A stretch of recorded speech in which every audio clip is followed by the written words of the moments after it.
L'intérêt d'avoir choisi les Jeux olympiques et le sport comme façon de dénoncer les intégrismes, c'est justement d'avoir choisi un champ qui est simplifié par rapport au monde où il y a des frontières, où il y a des lois différentes, où certes, il y a des conventions internationales, comme la CEDAW, pour l'élimination des discriminations à l'encontre des femmes, la Déclaration universelle des droits de l'homme, mais on sait très bien que, par exemple, la Convention pour l'élimination des discriminations, vous m'entendez bien derrière, à l'encontre des femmes, c'est la plus signée, mais c'est en même temps celle qui fait l'objet du plus grand nombre de réserves au nom des religions et au nom des traditions. L'intérêt du stade olympique, c'est qu'il y a une charte, que cette charte, elle est unique, qu'on jure de la respecter sans émettre de réserve, et qu'elle est fondée sur des principes universels. Donc tout allait bien tant qu'il y avait que des hommes. L'affaire s'est compliquée quand les femmes sont arrivées. On a bien vu que pour la Déclaration des droits universels, eh bien, tant qu'elle était utilisée pour lutter contre le colonialisme, personne ne trouvait à la critiquer. C'est-à-dire qu'on mettait les hommes blancs devant leurs contradictions, ils ne respectaient pas la Déclaration universelle.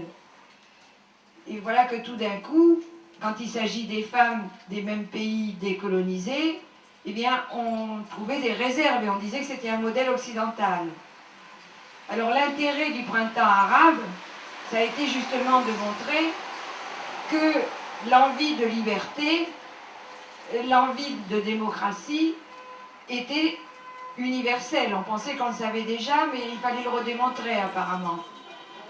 L'ennui, c'est que maintenant que certains se sont débarrassés d'un certain nombre de dictateurs, eh bien là aussi, ils émettent des réserves. Bon.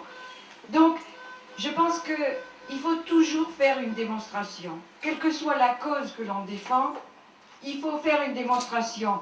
Vous vous souvenez le titre « Mais qu'est-ce qu'elles veulent encore ?» Donc, à chaque fois, à chaque génération, il faut dire que oui, on veut encore quelque chose.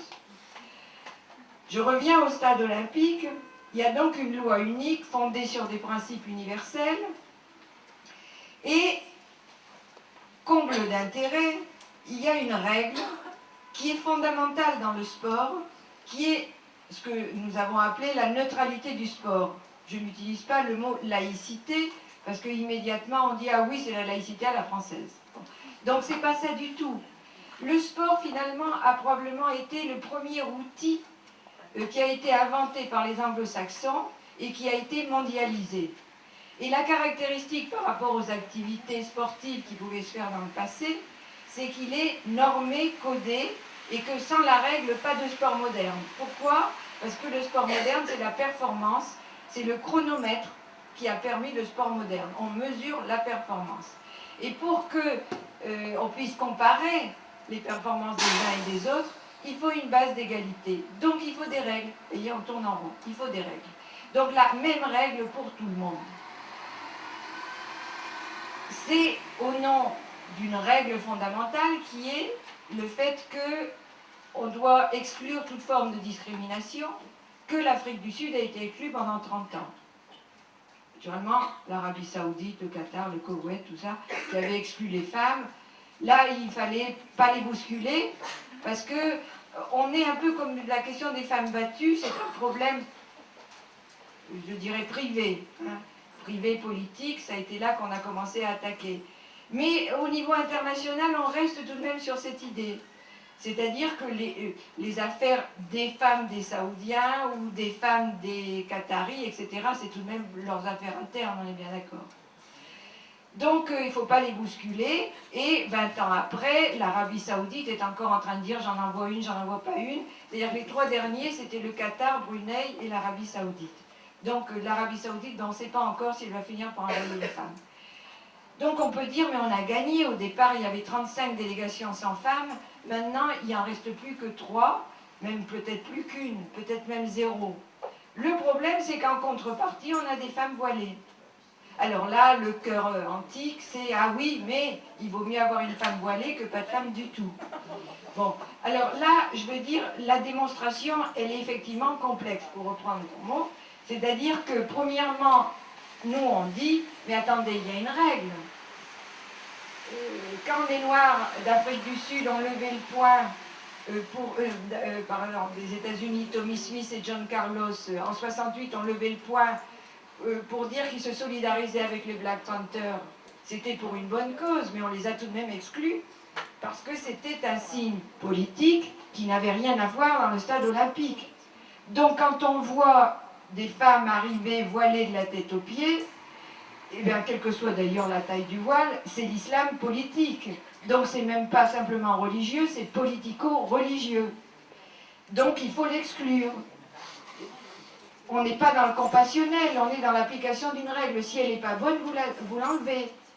Et là, c'est ça qui est extrêmement décevant, c'est qu'on pensait avoir choisi un modèle, un cas d'école, que tout le monde allait comprendre. Eh bien non, tout le monde ne comprend pas. Et ce qui a fait hier les informations un peu partout, c'était le fait que les derniers qui tentaient de résister, c'était la FIFA. Et la fédération donc, de football vient de s'incliner en levant l'interdiction du port du hijab. Donc on a eu beau prévenir tout le monde, secouer les ministères divers et variés, ça fait 3 ans qu'on essaie de le dire, et bien finalement ils ont gagné. Alors, ce que je voudrais dire, c'est que derrière tout ça, il y a une stratégie. Et cette stratégie, c'est ce que je montre dans ce livre-là, c'est-à-dire qu'en 91, l'Iran, il faut dire, l'Iran, il se présente comme une révolution.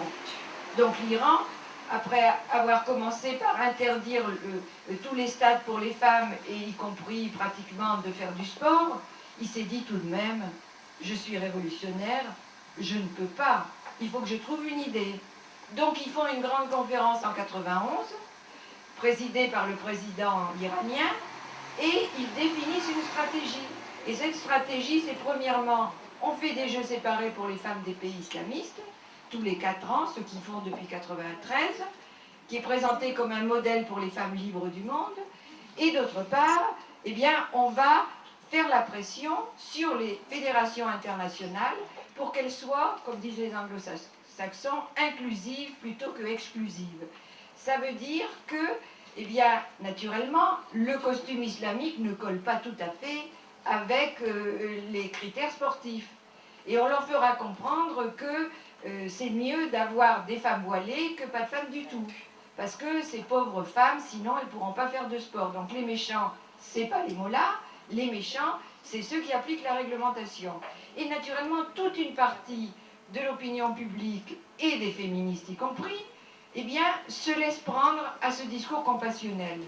Je veux dire, quand on a exclu l'Afrique du Sud pendant 30 ans, ben, il y avait des athlètes blancs qui n'étaient pas forcément pour l'apartheid et qui ont eu leur carrière complètement brisée.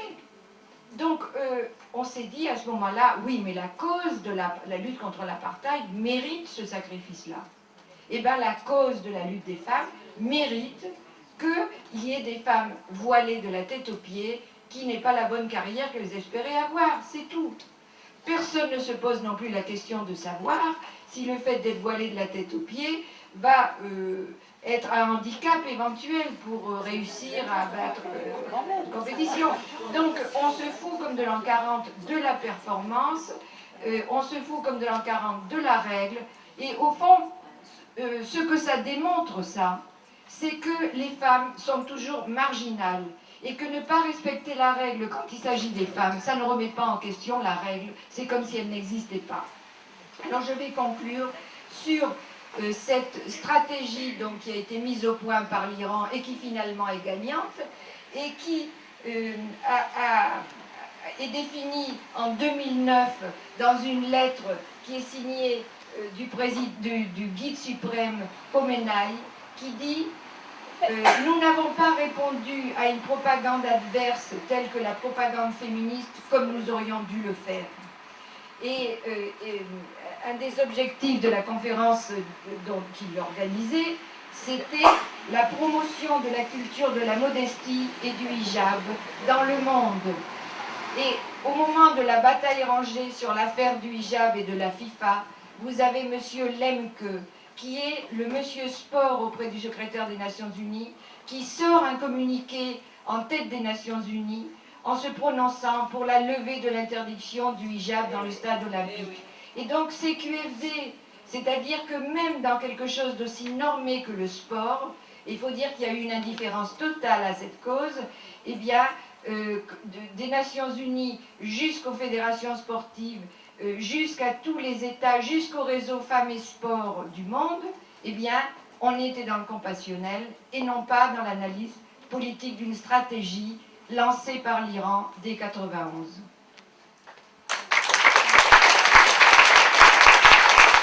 Le régime islamique de Téhéran n'a rien à faire ni au sport, ni aux femmes. Elles s'en fichent royalement que les femmes ils font un sport ou pas, elles pratiquent ou pas. En revanche, il utilise le corps des femmes justement comme une carte d'identité idéologique. Khomeini, le jour où il a pris le pouvoir en Iran, il a dit une chose, il a dit « je vais islamiser le monde par l'Iran ». L'Iran va exporter son islam dans le monde. Malheureusement, il l'a fait. Et même ici, au cœur de la France et l'Europe.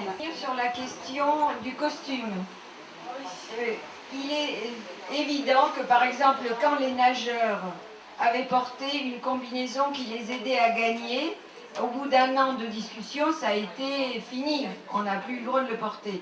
Là, bon, évidemment, ça l'aide à perdre. Donc ça devrait être exclu aussi. Mais le problème, c'est que vous avez beau tenir tous les raisonnements que vous voulez, personne ne vous entend. Là, je voudrais, si vous voulez, on peut trouver des tas d'arguments. Celui-là, c'en est un. Mais pour nous, féministes, l'argument principal, c'est celui du signe politico-religieux. Là, je vais vous donner un exemple, c'est l'équipe de foot iranienne. Or, le prince Ali, qui a fait son groupe de travail pour dire que ça n'était pas un signe religieux, il a dit que c'était un signe culturel. Or, l'image montre à l'évidence que c'est un signe religieux, politico-religieux. Et pour moi, ce qui est grave, je réponds à la question du compassionnel, c'est que vous avez deux catégories de femmes des pays musulmans. Vous avez celles qui sont en train de résister. Là, vous avez les pionnières, Nawal et Moutawakel, Aziba Boulmerka, et vous avez celles qui lui ont succédé. Eh bien, ces femmes-là, elles se sont battues pour respecter la loi, et c'est elles qu'on met en danger en acceptant au nom du compassionnel les femmes voilées.